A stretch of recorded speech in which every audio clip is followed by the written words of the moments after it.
मचे धमाली।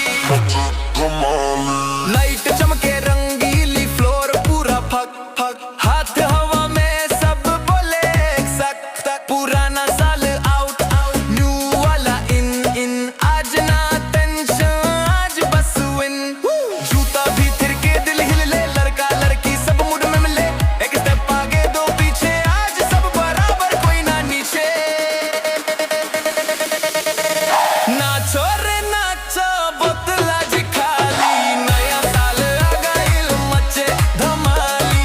डीजे बाजे ठक ठक दिल बोले ताली, नया साल आ गइल मचे धमाली। 3 2 1 सीटी बाजे, शोर मचे, काउंटडाउन पूरा पारी चले। मोबाइल में सेल्फी स्टोरी डाले, हैप्पी न्यू ईयर सब लिख के भेजे। कान में बेस छाती में बीट, आज नहार आज बजीत, रात जवान सवेरा दूर, आज का वाइब बोले फुल ऑन टूर।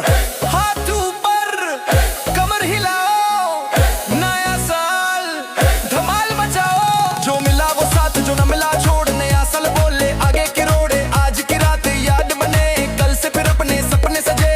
बैग उठे पर होश भी साथ, मस्ती अपनी अपनी औकात। आज बस खुश रहना सीख, नया साल बोले यही है ट्रिक। नाचो रे नाचो बोतला जी खाली, नया साल आ गइल मचे धमाली। डीजे बाजे ठक ठक दिल बोले ताली, नया साल आ गइल मचे धमाली।